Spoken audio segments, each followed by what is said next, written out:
এই গল্পটি এমন এক বোবা কুকুরের যে তিন ব্যবসায়ীর ভাগ্য বদলে দিয়েছিল। এই গল্পটি সততা, লোভ আর এমন এক বিশ্বস্ততার যা মরুভূমির বালুর নিচে লুকিয়ে থাকা রহস্য উন্মোচন করেছিল। এই গল্পটি শেষ পর্যন্ত অবশ্যই দেখবেন, কারণ এর শেষ আপনার ধারণার চেয়েও বড়। অনেককাল আগের কথা, বাগদাদ শহরে তিন ব্যবসায়ী বন্ধু বাস করত।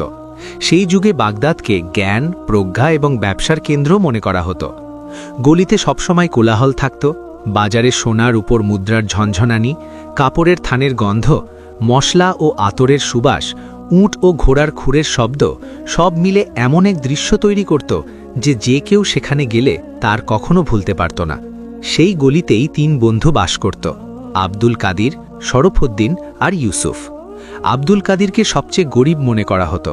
না তার কোনো দোকান ছিল, না তার কাছে বেশি মালপত্র ছিল, তবে তার কাছে ছিল মনের শান্তি আর ধৈর্যের সম্পদ। সে সামান্য ব্যবসা করত, বাজার থেকে সস্তা জিনিস কিনে দূরের গ্রামগুলোতে নিয়ে গিয়ে বিক্রি করত। তা থেকে যা পেত তা দিয়েই সে জীবন চালাত। তার চেহারা ছিল একেবারে সাধারণ, কিন্তু মন ছিল অত্যন্ত নেক আর প্রশান্ত। অন্যদিকে ছিল শরফুদ্দিন। তার কাছে সম্পদের কোনো অভাব ছিল না। বাগদাদের বাজারে তার বড় কাপড়ের দোকান ছিল। দূর দূরান্ত থেকে মানুষ তার কাছে আসত, কিন্তু তার মনে সম্পদের তৃষ্ণা কখনো মিটত না। সে সবসময় এই চিন্তায় আর ফিকিরে থাকত যে কিভাবে আরও বেশি সম্পদ জমানো যায় আর সবসময় অন্যদের থেকে কিভাবে এগিয়ে যাওয়া যায়।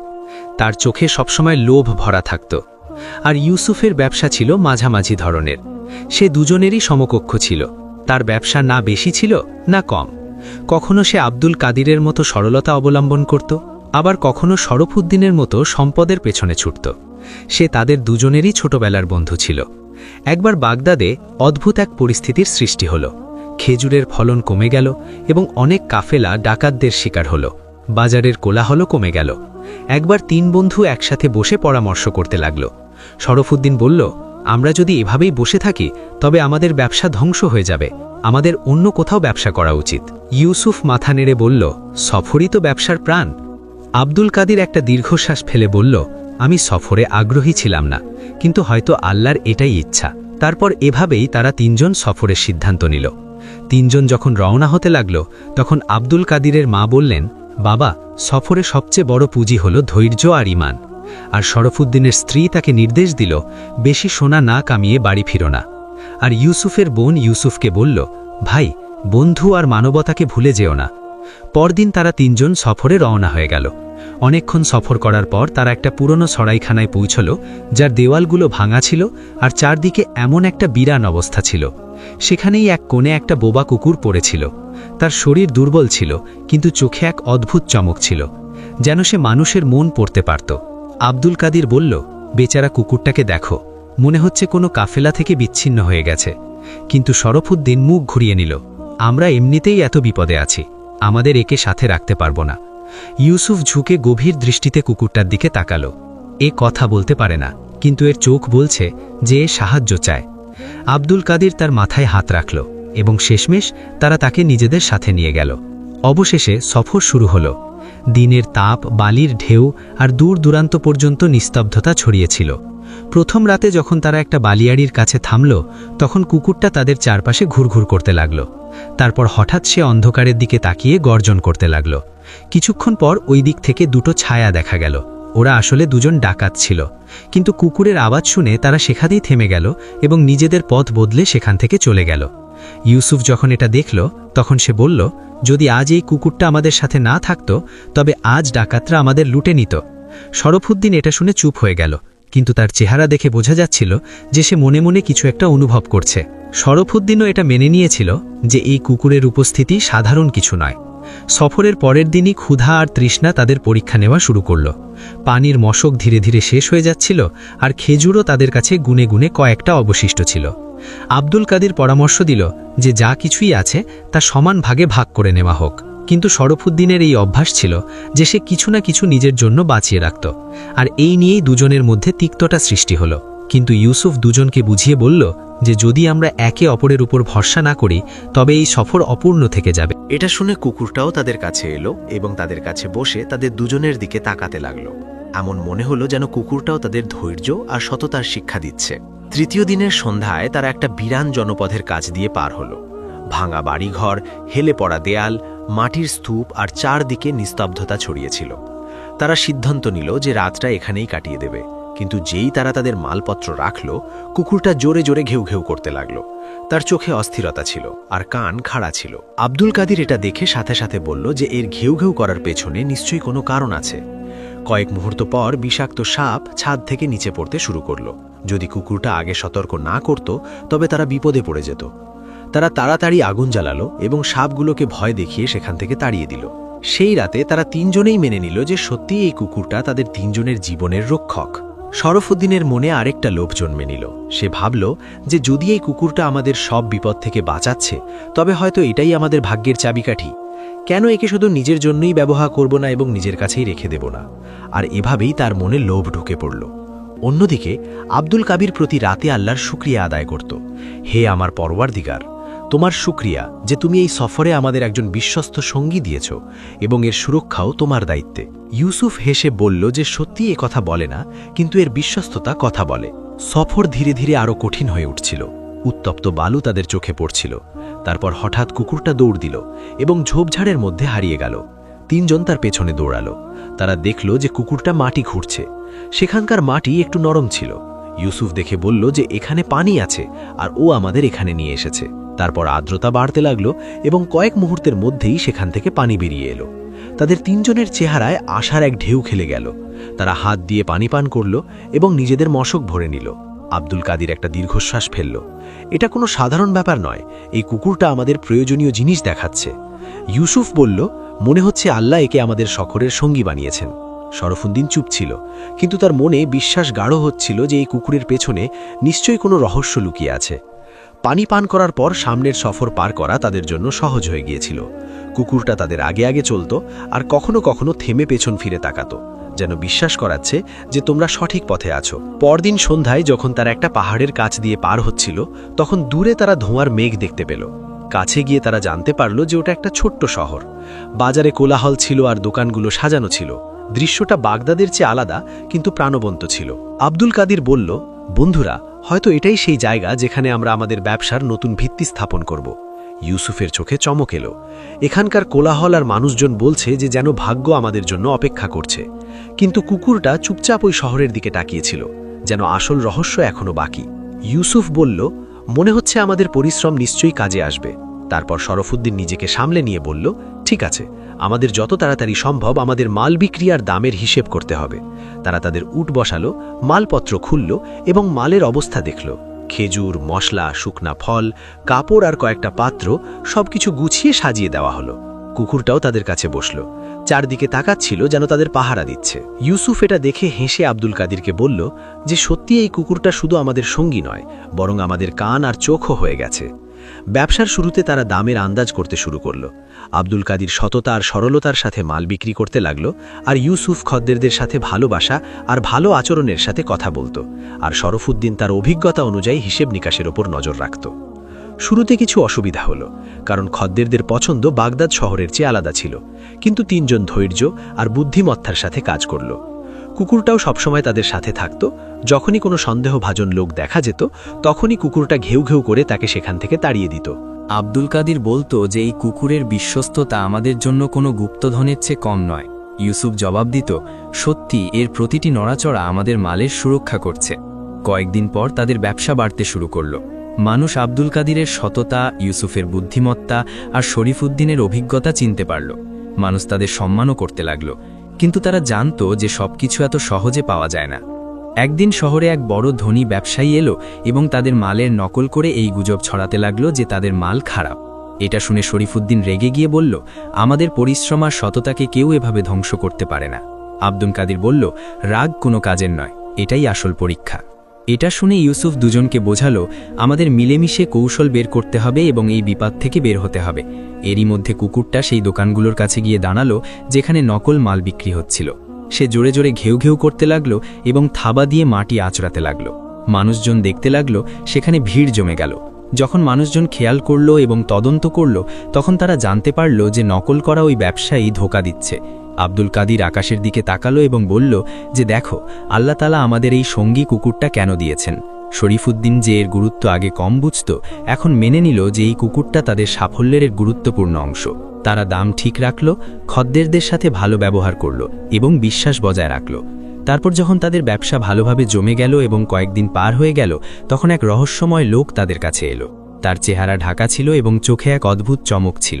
সে তাদের স্টলের কাছে এলো এবং বলল, সত্যিই কি তোমাদের মাল সবচেয়ে সেরা?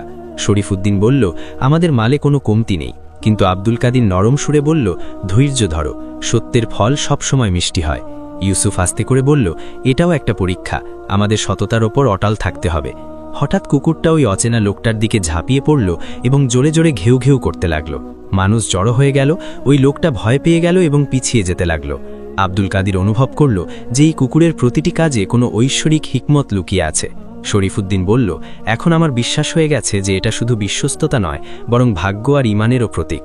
কয়েকদিন পরই যখন তারা বাজারে মাল বিক্রি করছিল, তখন এমন এক ঘটনা ঘটল যা তাদের বন্ধুত্ব, ঈমান আর শরীফুদ্দিনের মনে লুকিয়ে থাকা লোভকে চূড়ান্ত পরীক্ষার মধ্যে ফেলে দিল। শহরে একটা বড় উৎসব আসতে চলেছিল। বাজারে হঠাৎ ভিড় বেড়ে গেল। ব্যবসার নতুন সুযোগ তৈরি হলো, কিন্তু বিপদও বেড়ে গেল। কিছু ব্যবসায়ী তাদের মালের নকল করতে লাগল এবং তাদের জন্য সন্দেহের সৃষ্টি করতে লাগল। আব্দুল কাদির ধৈর্যের সাথে কাজ করল। সে নিজের মালের মান নিজে দেখালো, সততার সাথে ব্যবসা করল এবং ভালো ব্যবহার দিয়ে বিশ্বাস স্থাপন করল। কুকুরটাও সবসময় সতর্ক থাকত। যখনই কোনো সন্দেহভাজন লোক তাদের কাছে আসত, তখন সে ঘেউ ঘেউ করে তাদের সতর্ক করত, মাটি খুঁড়ে তাদের সজাগ করত, যেন বিপদের ঘণ্টা বাজাচ্ছে। শরীফুদ্দিন যে সম্পদের লোভে আবে অন্ধ হয়ে যেত, এখন সেও ধীরে ধীরে বুঝতে পারছিল যে ধৈর্য, সত্য আর সততাই আসল সম্পদ। এক সন্ধ্যায় যখন তারা ক্লান্ত হয়ে নিজেদের কাজ থেকে ফিরছিল, তখন তারা একটা বিরান বাড়ির কাছে কিছু অচেনা লোককে জড়ো হতে দেখল। কুকুরটা সাথে সাথে তাদের দিকে দৌড়ালো এবং ঘেউ ঘেউ করতে লাগল। আব্দুল কাদির লোকেদের সতর্ক করল। ইউসুফ বলল, এটা আমাদের পরীক্ষার বড় পর্যায়। যদি আমরা সত্যের উপর অটল থাকি, তবে আল্লাহ তাআলা আমাদের বাঁচিয়ে নেবেন। শরীফুদ্দিন প্রথমবারের মতো মন থেকে এটা অনুভব করল যে লোভ মানুষকে অন্ধ করে দেয়। কয়েকদিন পর এক চালাক আর ধোঁকাবাজ ব্যবসায়ী শহরে এলো। সে তাদের মালের নকল বানিয়ে বাজারে বিক্রি করছিল। তার চালাকি দেখে শরীফুদ্দিনের মনে আবার লোভ জেগে উঠল। সে ভাবল যে যদি আমি একে ধোঁকা দিয়ে এর সব মাল হাতিয়ে নিই আর নিজের মালে মিলিয়ে নিই, তবে আমাদের সম্পদ দ্বিগুণ হয়ে যাবে। আব্দুল কাদির সাথে সাথে তাকে আটকালো। ভাই, সত্যের পথ ছেড়ো না। ধোঁকা সাময়িকভাবে লাভ দেয়, কিন্তু তা আমাদের ধ্বংস করে দেয়। ইউসুফও বলল যে আমাদের এই বোবা সঙ্গী আমাদের সাহায্য করছে এবং এ আমাদের প্রতিটি বিপদে আমাদের সুরক্ষা করছে, এ প্রতি পদক্ষেপে আমাদের সুরক্ষা করছে। পরদিন ওই ধোঁকাবাজ ব্যবসায়ী তাদের কাছে এলো এবং তাদের হুমকি দিতে লাগল। শরফুদ্দিন রেগে গেল, কিন্তু আব্দুল কাদির তাকে আটকালো এবং শান্তভাবে তাকে বোঝালো, আমাদের নিজেদের সম্মান আর আমাদের ঈমানের সুরক্ষা করতে হবে। আল্লাহর উপর ভরসা রাখো। সেই মুহূর্তে কুকুরটা ওই চালাক ব্যবসায়ীর দিকে ঝাঁপিয়ে পড়ল এবং ঘেউ ঘেউ করতে লাগল। মানুষজন জড়ো হয়ে গেল। ওই চালাক ব্যবসায়ী বুঝে গেল যে এরা তিনজন একা নয়, বরং এদের বিশ্বস্ত কুকুরটাও এদের সাথে আছে। কয়েকদিনের মধ্যেই এই ধূর্ত ব্যবসায়ীর চাল ব্যর্থ হয়ে গেল। শরফুদ্দিন প্রথমবারের মতো অনুভব করল যে লোভ তাকে ধ্বংসের দিকে নিয়ে যেতে পারত। এখন সেও বুঝে গিয়েছিল যে আসল সাফল্য ধৈর্য, ঈমান আর সত্যের মধ্যেই আছে। আব্দুল কাদির হেসে বলল, এটা আমাদের পরীক্ষা ছিল এবং আল্লাহ তাআলা আমাদের ধৈর্যের মাধ্যমে সফল করেছেন। এখন তাদের সফর শুধু ব্যবসার ছিল না, বরং সত্য, সততা আর বিশ্বস্ততা শেখার একটা পাঠ হয়ে দাঁড়িয়েছিল। কিছু সময় পর তাদের ব্যবসা অনেক বেশি সফল হয়ে গেল। তাদের উঁটগুলো মালামালে বোঝাই ছিল, তাদের কাছে সম্পদও অনেক বেশি ছিল। আব্দুল কাদির আল্লাহর শুকরিয়া আদায় করল। ইউসুফ বলল, বন্ধুরা, আমাদের পরিশ্রম কাজে এসেছে, কিন্তু সফর এখনও শেষ হয়নি। সেই মুহূর্তে শরফুদ্দিনের মনে এক পুরনো ছায়া জেগে উঠল। সে ভাবল যে যদি এই সব মাল আমি নিজে রেখে দিই, তবে আমি অনেক বড়লোক হয়ে যাব। যখন তারা নিজেদের শহরের দিকে ফেরার পথে ছিল, তখন মরুভূমির উত্তাপ আর ক্ষুধা তৃষ্ণা তাদের কাহিল করে দিল। পানির মশকগুলো খালি হতে লাগল, আর সূর্যের তাপে তাদের শরীর নিস্তেজ হয়ে যাচ্ছিল। এই সফরের মধ্যেই তারা দেখল যে এক বয়স্ক লোক একটা জঙ্গলের কাছে একটা কুঁড়ে ঘরে থাকে। তার চোখে একটা চমক আর চেহারায় এক অদ্ভুত প্রশান্তি ছিল। তিনি নরম সুরে ডাকলেন, হে আমার সন্তানেরা, যদি তোমরা পানি আর স্বস্তি চাও, তবে আমার কাছে এসো, আমি তোমাদের খালের পথ দেখিয়ে দেব। তারা তিনজন চমকে গেল। আব্দুল কাদির নরম সুরে বলল, আমাদের বিশ্বাস যে আল্লাহ আমাদের পথ দেখানোর জন্য আপনাকে পাঠিয়েছেন। ইউসুফও তার মালপত্র রাখল এবং বলল, আমাদের আপনার ওপর ভরসা আছে।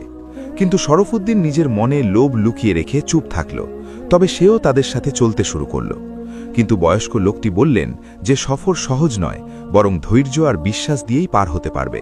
তারা তিনজন তাদের মালপত্র ওই কুঁড়েঘরের কাছে রেখে দিল, কিন্তু শরফুদ্দিনের মনে আবার লোভ জেগে উঠল। সে সবার নজর এড়িয়ে সব মালপত্র গুছিয়ে একটা আলাদা রাস্তায় চলতে শুরু করল। যখন আব্দুল কাদির আর ইউসুফ ওই বয়স্ক লোকের কাছে পৌঁছালো, তখন তারা দেখল যে শরফুদ্দি সেখান থেকে গায়েব হয়ে গেছে। বয়স্ক লোকটি শান্তভাবে বললেন যে ধৈর্য আর সততাই আসল সম্পদ, লোভ মানুষকে পথভ্রষ্ট করে দেয়। আব্দুল কাদির আর ইউসুফ মনে মনে আফসোস করল, কিন্তু বয়স্ক লোকের দেখানো পথে চলতে শুরু করল। জঙ্গলের মেঠো পথে হাঁটতে হাঁটতে কুকুরটা হঠাৎ থেমে গেল, কান খাড়া হয়ে গেল এবং সে ঘেউ ঘেউ করতে লাগল। কিছু দূরে তারা দেখল যে শরফুদ্দিন উঁটসহ বালুর মধ্যে ফেসে গেছে। উঁটগুলো আটকে আছে আর সে চিন্তিত অবস্থায় দাঁড়িয়েছিল। আব্দুল কাদির বলল, এটাই লোভের পরিণতি। ইউসুফও বলল, কিন্তু আল্লাহ আমাদের একে সামালানোর সুযোগ দিয়েছেন। তারা এগিয়ে গেল। কুকুরের সাহায্যে তারা মালপত্র বের করল এবং শরফুদ্দিনকে বাইরে আনল। শরফুদ্দিন লজ্জিত হয়ে বলল, আমার ভাইয়েরা, লোভ আমাকে অন্ধ করে দিয়েছিল, আমাকে মাফ করে দাও। আব্দুল কাদির তাকে বুকে জড়িয়ে ধরল। ইউসুফ বলল, সত্য আর বিশ্বস্ততাই সব বিপদ থেকে বের করে আনে। তারা তিনজন এগিয়ে গেল এবং খালে পৌঁছে তারা পানি পান করল। উঁটগুলোকেও পানি পান করালো এবং গাছের ঠান্ডা ছায়ার নিচে বিশ্রাম নিতে লাগল। তারা প্রতিজ্ঞা করল যে এখন আর কোনো লোভ, তাড়াহুড়ো বা স্বার্থপরতা তাদের সফরকে নষ্ট করবে না। কুকুরটা এখন শুধু তাদের সঙ্গীই নয়, বরং তাদের পথপ্রদর্শক আর আশার সঙ্গী হয়ে দাঁড়িয়েছিল। এই মোড় তাদের শিখিয়েছিল যে আসল সাফল্য সম্পদে নয়, বরং আসল সাফল্য বিশ্বাস, সত্য আর ঈমানের মধ্যে আছে, আর বিশ্বস্ত সঙ্গী হল সবচেয়ে বড় নেয়ামত। সূর্য অনেক ওপরে ছিল, কিন্তু খালের পানি আর গাছের শীতলতা তাদের শান্তি দিচ্ছিল। আব্দুল কাদির উঁটগুলোকে পানি পান করালো এবং বলল, বন্ধুরা, আল্লাহর রহমতে আমরা এই শান্তি পেয়েছি। ধৈর্য আর বিশ্বাস ছাড়া এটা সম্ভব ছিল না। ইউসুফ মাথা নেড়ে বলল, এখন আমাদের শুধু মালের সুরক্ষাই নয়, বরং আমাদের মনের পবিত্রতা আর ঈমানেরও সুরক্ষা করতে হবে। শরীফুদ্দিন, যে তার আগের ভুল থেকে সবকিছু শিখে নিয়েছিল, সে চুপচাপ দুজনের দিকে তাকিয়েছিল। তারা তিনজন সিদ্ধান্ত নিল যে তাদের সফর শুধু সম্পদ পর্যন্ত সীমাবদ্ধ থাকবে না, বরং তারা একে শিক্ষা আর পরীক্ষার অংশ বানাবে। তারা খালের কাছে নিজেদের উটগুলোকে আর মালপত্র গুছিয়ে বাঁধল। কুকুরটা, যে শুধু সঙ্গী নয় তাদের রক্ষকও হয়ে গিয়েছিল, সে সতর্কতার সাথে এদিক ওদিক ঘুরছিল। আর তারপর যখন তারা খাল পার হয়ে একটা নিরাপদ রাস্তায় চলতে শুরু করল, তখন জঙ্গল থেকে অদ্ভুত সব আওয়াজ শোনা যেতে লাগল। পাতার খসখসানি, বাতাসের কাঁপুনি আর দূরের পশুদের ডাক তাদের সজাগ করে দিল।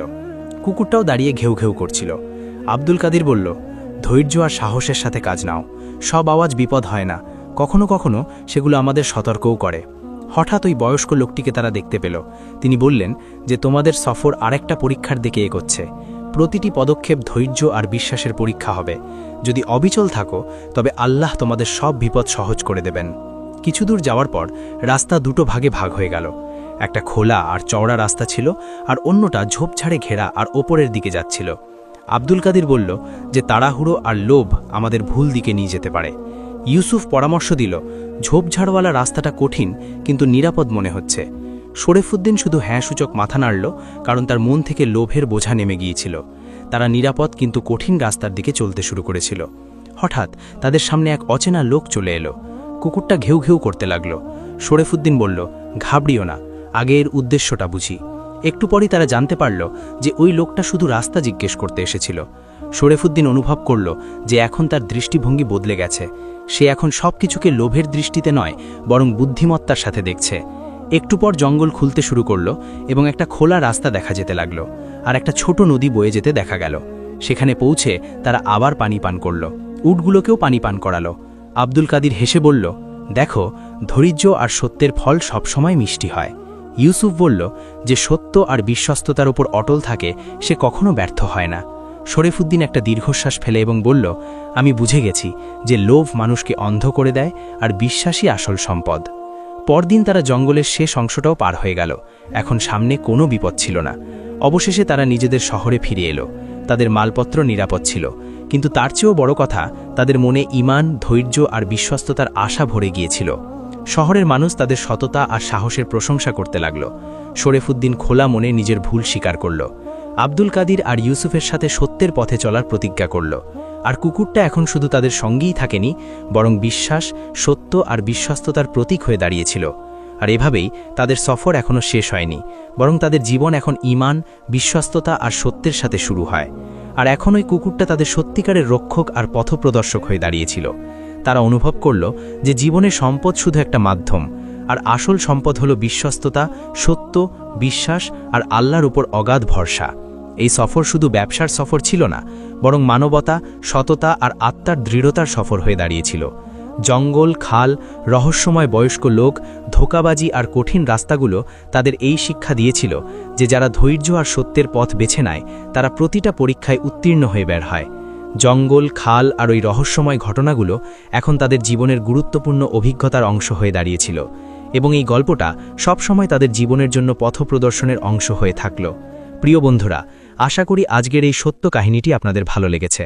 আজকে আমরা জানব হযরত মারিয়াম আলাইহিস সালামের জীবনী সম্পর্কে। বিবি মরিয়াম নাসরা নামক একটি শহরের অধিবাসিনী ছিলেন।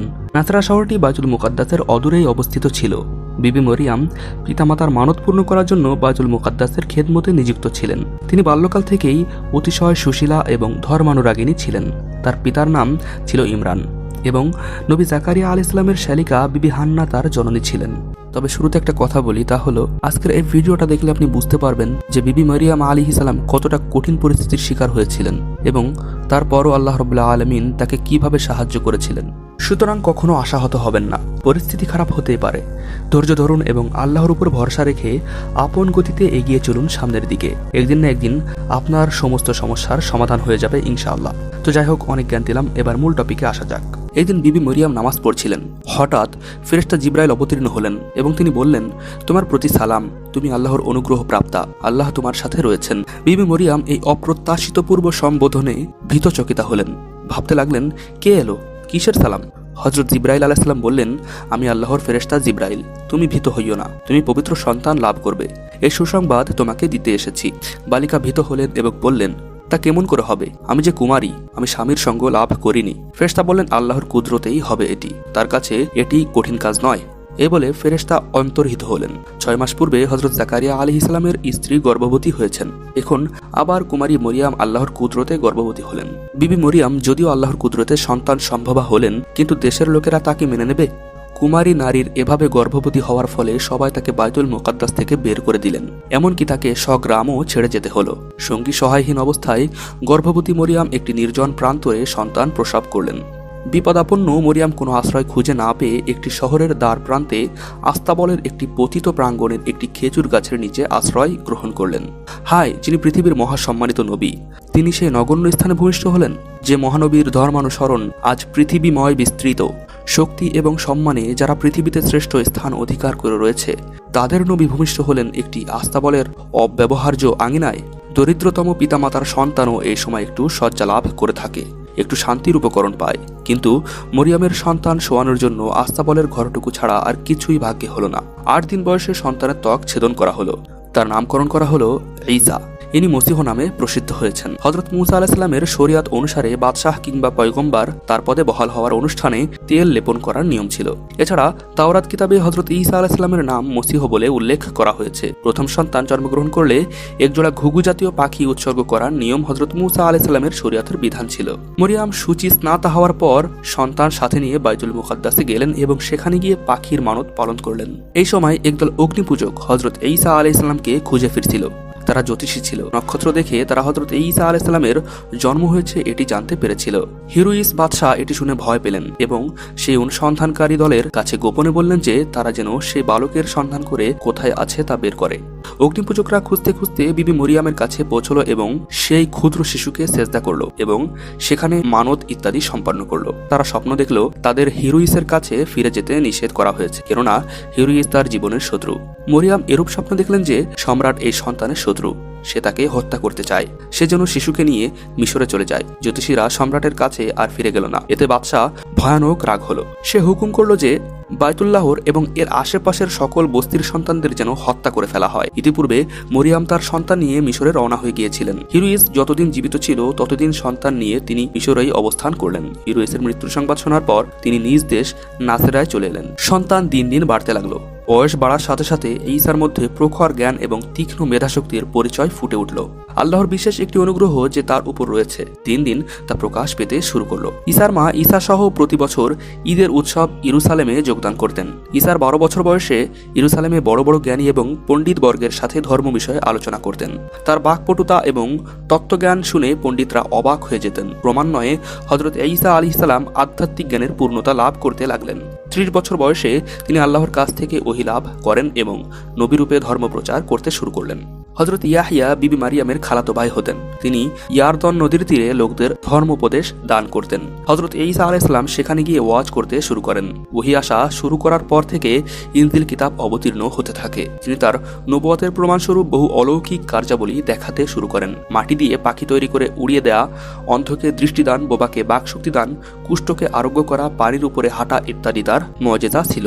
তার আধ্যাত্মিক শক্তির বলে বহু রোগী আরোগ্য লাভ করে, বহু লোক ধর্মজ্ঞান লাভ করে। সর্বপ্রথমে যারা হযরত ঈসা আলাইহিস সালামের উপর ঈমান এনেছিলেন, সাথে থেকে সাহায্য করেছিলেন, তাদের হাওয়ারি বলা হতো। তারা সর্বদা হযরত ঈসা আলাইহিস সালামের সাথে থাকতেন। হযরত ঈসা আলাইহিস সালাম যখন নবী হন, সেকালে ইয়াহুদি ধর্মগুরুরা অতিশয় শিথিল হয়ে পড়েছিলেন। তাদের মধ্যে প্রকৃত ধর্মানুভূতির পরিবর্তে ভণ্ডামি প্রবেশ করেছিল।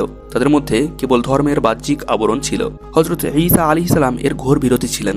তিনি তার ওয়াজ বক্তৃতায় ইয়াহুদি ধর্মগুরুদের কঠোর সমালোচনা করতেন। এতে সেই সকল বাহ্যবরণ বিশিষ্ট ইয়াহুদি ধর্ম প্রচারকরা হযরত ঈসা আলাইহিস সালামের ঘোর শত্রুতে পরিণত হন। কিন্তু হযরত ঈসা আলাইহিস সালামের বাণী ছিল আল্লাহর বাণী। তা এমনই হৃদয়গ্রাহী হতো যে শুনত তার হৃদয়ই তাতে আকৃষ্ট হতো। বিদ্বেষপরায়ণ ইয়াহুদি পুরোহিতরা কোনো কথাই হযরত ঈসা আলাইহিস সালামকে ধরতে পারতেন না। তারা হযরত ঈসা আলাইহিস সালামকে নানা ছুতানাতায় দোষী সাব্যস্ত করার চেষ্টায় লিপ্ত হলো। হযরত ঈসা আলাইহিস সালাম আল্লাহর আধ্যাত্মিক প্রেমে অভিভূত হয়ে আল্লাহকে পিতা বলেছিলেন। এরূপ আরো দুই একটি দৃষ্টান্তমূলক বাক্য নিয়ে হিংসাপরায়ণ ইয়াহুদি আলেমগণ নানা কথা সৃষ্টি করলেন। এভাবে তারা হযরত ঈসা আলাইহিস সালামকে ধর্মদ্রোহী কাফের বলে ফতোয়া দিলেন। তাদের শরিয়াতে মৃত্যুই সেই সকল অপরাধের একমাত্র সাজা। দেশে তখন রোমীয়দের রাজত্ব ছিল। তখনকার দিনে রাজা ছাড়া আর কারো মৃত্যুদণ্ড দেওয়ার অধিকার ছিল না। সুতরাং তারা সম্রাটের কানে হযরত ঈসা আলাইহিস সালামের বিরুদ্ধে কুৎসা রটনা করতে শুরু করলো। হযরত ঈসা আলাইহিস সালাম তার বক্তৃতার অধিকাংশ সময় আসমানি বাদশাহের কথা উল্লেখ করতেন। এতে শত্রুদের একটি সুযোগ জুটে গেল। তারা আসমানি বাদশাহীর ব্যাখ্যা একটু ঘুরিয়ে ফিরিয়ে হযরত ঈসা আলাইহিস সালামের প্রতি রাজদ্রোহীর অভিযোগ সৃষ্টি করলো। গোপনভাবে তাকে ধরিয়ে দেওয়ার চেষ্টা করতে লাগলো। অদৃষ্টের এমনই বিড়ম্বনা যে হাওয়ারি দল ঈসা আলাইহিস সালামের সঙ্গী এবং বিশ্বস্ত বন্ধুরূপে বিরাজ করতেন, তারা এখন গুপ্তচর হলেন। সেই হাওয়ারিদের মধ্যে একজনের নাম ছিল ইয়াহুদ। শত্রুদের কাছ থেকে তিনি টাকার ঘুষ গ্রহণ করে হযরত ঈসা আলাইহিস সালামকে রোমীয় সৈন্যদের হাতে ধরিয়ে দিলেন। হাওয়ারিদের মধ্যে পিতর ছিল একজন ঘনিষ্ঠ এবং প্রধান সঙ্গী। রাজদ্রোহের অপরাধ থেকে বাঁচার জন্য তিনিও সম্রাটের দরবারে নিজ পরিচয় গোপন এবং হযরত ঈসা আলাইহিস সালামের সাথে কোনো সম্পর্ক নেই বলে প্রকাশ করলেন। হযরত ঈসা আলাইহিস সালাম ধৃত হলেন এবং রাজবিচারে তিনি মৃত্যুদণ্ড লাভ করলেন। সে সময়ের মৃত্যুদণ্ড এখনকার মতো গলায় ফাঁসি দেওয়ার ব্যবস্থা ছিল না। ছলিবের সাহায্যে তাকে মৃত্যুদণ্ড দেওয়া হতো। ছলিবের আকৃতি হলো এই: একটি লম্বা কাঠের উপরের অংশে আর একখানি কাঠ আড়াআড়িভাবে জুড়ে দেওয়া হতো। তাতে অপরাধীকে এমনইভাবে ঝুলিয়ে দেওয়া হতো যে অপরাধীর পৃষ্ঠদেশ কাষ্ঠদ্বয়ের সংযুক্তি স্থলের উপর রক্ষিত হতো। আড়া কাঠের উভয় দিকে 2 হাত বিস্তারিত করে দিয়ে তাতে পেরেক মেরে দেওয়া হতো। কারো হাঁটুতেও পেরেক ফুঁড়ে কাঠ সংলগ্ন করে দেওয়া হতো। এই অবস্থায় ঝুলে থেকে ক্ষুধা, তৃষ্ণা ও যন্ত্রণায় ছটফট করে মরে যেত। হযরত ঈসা আলাইহিস সালামকে ছলিবে বিদ্ধ করে রাখা হলো। পরদিন ইয়াহুদিদের উৎসবের দিনে কোনো অপরাধীর ছলিবে ঝুলন্ত থাকা তাদের ধর্মমতে বিধেয় ছিল না। হযরত ঈসা আলাইহিস সালামকে দুপুরের দিকে ক্রুশে বিদ্ধ করা হয়েছিল। পায়ে কাটা বিদ্ধ করা হচ্ছিল না, তবুও তিনি সেই যাতনায় মুষড়িয়ে পড়লেন এবং চেতনা হারালেন। তিনি শরীরের দিক দিয়েও কৃশকায় ছিলেন। ঈদের দিনের কারণে যখন সন্ধ্যার দিকে তাকে ক্রুশ থেকে খসানো হলো, তখন তাকে মৃত বলেই ধারণা করা হলো। তাকে গোরস্থানে পাঠিয়ে দেওয়া হলো এবং দাফন করা হলো। কোনো সহৃদয় ব্যক্তি তাকে কবর থেকে উঠিয়ে এনেছিলেন। পরে তিনি চেতনা লাভ করলেন। অতঃপর তিনি নিরুদ্দেশ হন। তিনি কোথায় কিভাবে আত্মগোপন করেন তার সঠিক তথ্য জানা যায়নি। কোরআন শরীফে তার সম্পর্কে বর্ণিত রয়েছে যে তাকে হত্যা করা হয়নি, তিনি ক্রুশে প্রাণদান করেননি, বরং মৃত্যুর মতোই ধারণা করা হয়েছিল। পরে আল্লাহ তাকে পৃথিবী থেকে তুলে নিলেন। এর 500 বছর পরে হযরত মুহাম্মদ মুস্তাফা সাল্লাল্লাহু আলাইহি সাল্লাম এই পৃথিবীতে সংবাদ দিয়েছেন। তো যাই হোক, কাহিনীটা খুবই সংক্ষিপ্তভাবে আপনাদের সামনে উপস্থাপন করা হয়েছে।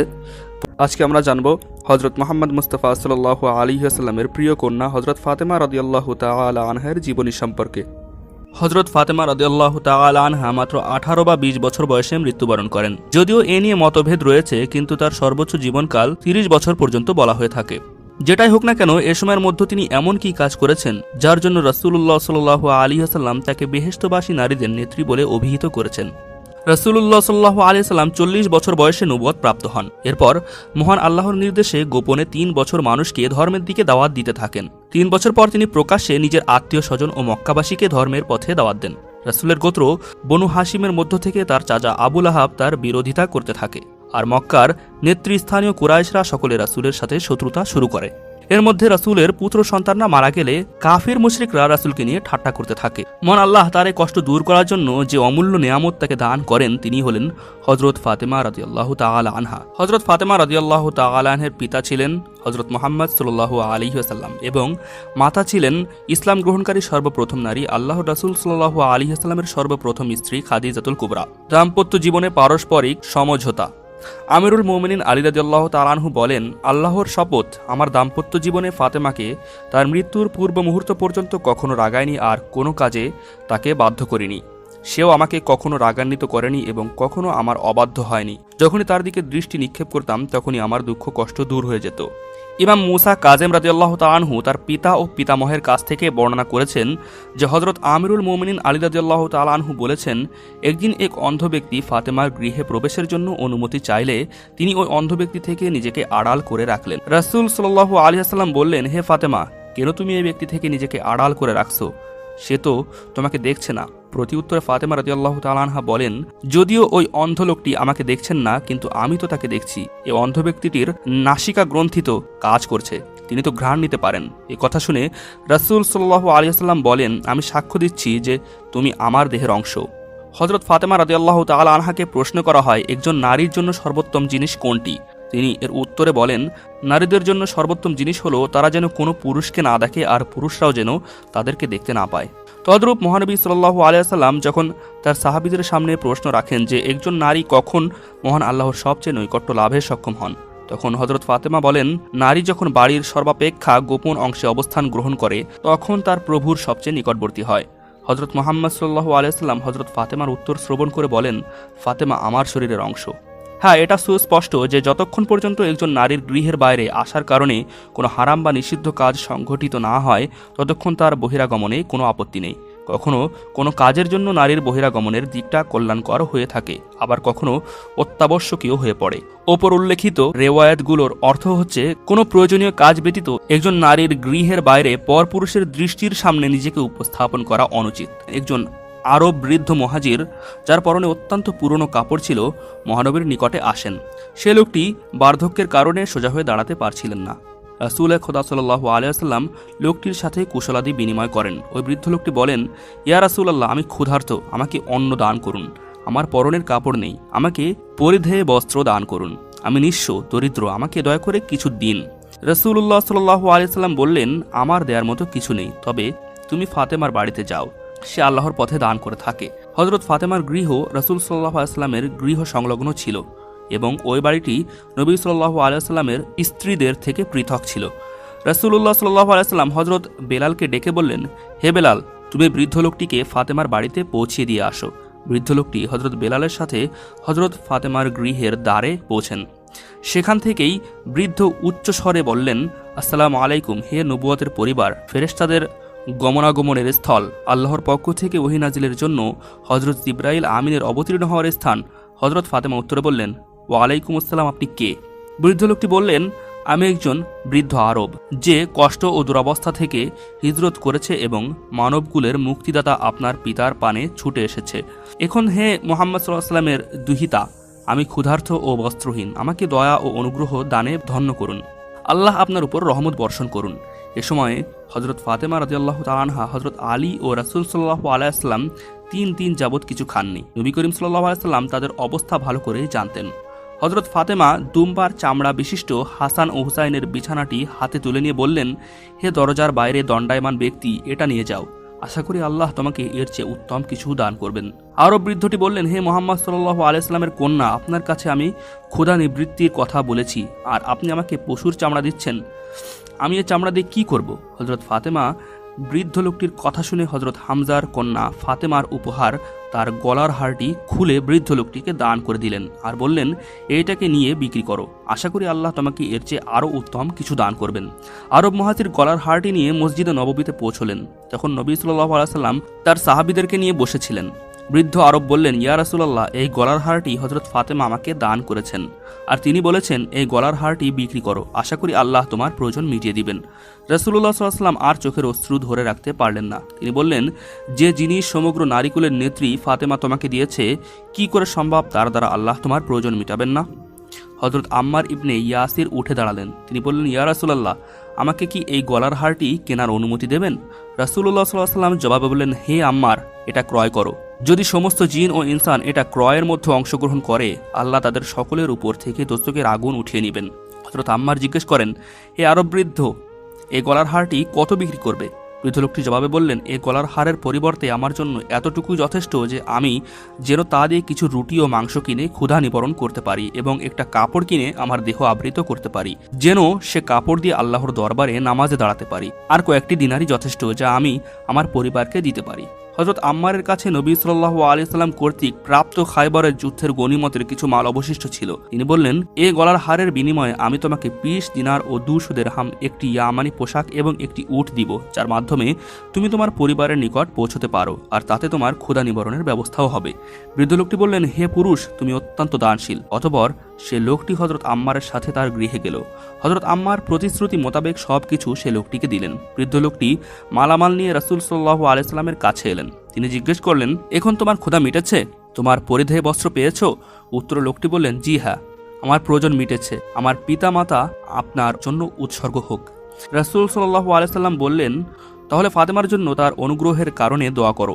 তখন আরব মুহাজির লোকটি এভাবে দোয়া করলেন, হে আল্লাহ, তুমি সর্বদাই আমার প্রভু, তুমি ব্যতীত অন্য কোনো উপাস্যের আমি ইবাদত করি না, তুমি সকল ক্ষেত্রে আমার রিজিকদাতা। হে পরওয়ারদিগার, ফাতেমাকে এমন সবকিছু দাও যা চক্ষু কখনো অবলোকন করেনি আর কোনো কর্ণ কখনো শ্রবণ করেনি। প্রিয় নবী সাল্লাল্লাহু আলাইহি ওয়াসাল্লাম তার দোয়ার শেষে আমিন বললেন এবং তার সাহাবীদের প্রতি তাকিয়ে বললেন, নিশ্চয় আল্লাহ এ পৃথিবীতে ফাতেমাকে এ দোয়ার ফল দান করেছেন, কেননা আমি তার পিতা, আমার সমকক্ষ পৃথিবীতে অন্য কেউ নেই, আর আলী তার স্বামী।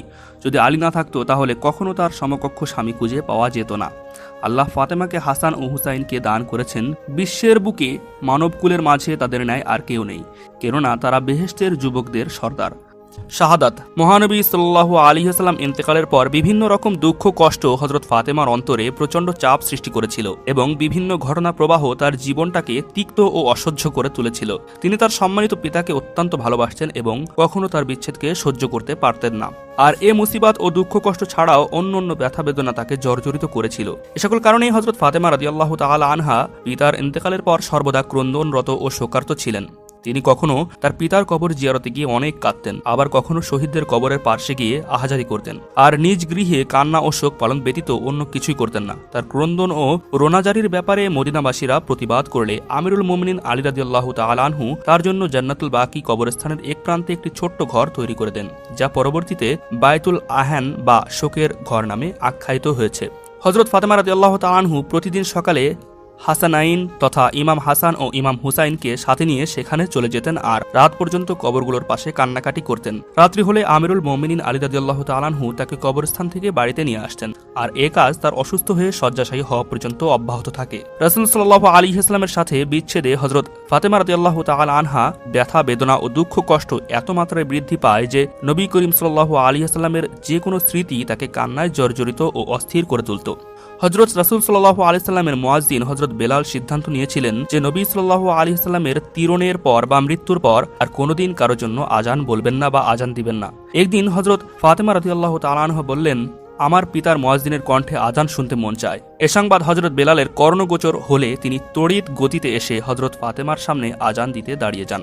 যখন হজরত বেলালের কণ্ঠে আল্লাহু আকবার ধ্বনিতে উচ্চারিত হলো তখন হজরত ফাতেমা চোখে আর কান্না ধরে রাখতে পারলেন না। আর যখন হজরত বেলালের আজান আশহাদু আন্না মুহাম্মাদুর রাসূলুল্লাহতে পৌঁছায় তখন হজরত ফাতেমা জাহরা রাদিয়াল্লাহু তাআলা আনহু উচ্চস্বরে চিৎকার করে অজ্ঞান হয়ে পড়েন। উপস্থিত লোকজন হজরত বেলালকে বললেন, থামুন, রাসূলের কন্যা মারা যাচ্ছেন। তারা মনে করেছিলেন যে হজরত ফাতেমা ইহলোক ত্যাগ করেছেন। হজরত বেলাল আজান অসম্পূর্ণ রেখে ক্ষান্ত হলেন। যখন হজরত ফাতেমার চৈতন্য ফিরে আসলো তখন হজরত বেলালকে আজান সম্পূর্ণ করার জন্য বললেন। হজরত বেলাল তার খেদমতে আরজ করলেন, হে নারীদের নেত্রী, আমার আজানের ধ্বনি শ্রবণের ফলে আপনার প্রাণ নাশের আশঙ্কা করছি। অবশেষে হজরত ফাতেমা রাদিয়াল্লাহু তাআলা আনহার অসহনীয় মর্মপীড়া এবং তার উপর আরোপিত দুঃখ কষ্ট তাকে অল্প কিছুদিনের মধ্যেই শয্যাশায়ী করে ফেলল। পরিশেষে এ আঘাত ও দুঃখ কষ্টের কারণে 11 হিজরির জমাদিউল উলার 13 তারিখে, কারো মতে জমাদিউস্থানি মাসের 3য় দিনে অর্থাৎ হজরত নবী করিমের তিরোধানের মাত্র 75 অথবা 95 দিনের ব্যবধানে তিনি চিরদিনের জন্য এ নশ্বর পৃথিবী থেকে বিদায় গ্রহণ করেন। রাজনৈতিক এবং তার ওসিয়তের কারণে অন্ধকার রাত্রে গোপনে আমিরুল মুমিনিন তার দাফন কার্য সম্পন্ন করেন। আজ অবধি তার পবিত্র কবরের চিহ্ন উদ্ঘাটিত হয়নি। তো যাই হোক, আজ এ পর্যন্ত। আল্লাহ রাব্বুল আলামিন আপনাদের সকলকে ভালো রাখুক, সুস্থ রাখুক। সকলে ভালো থাকবেন, সুস্থ থাকবেন। আসসালামু আলাইকুম ওয়া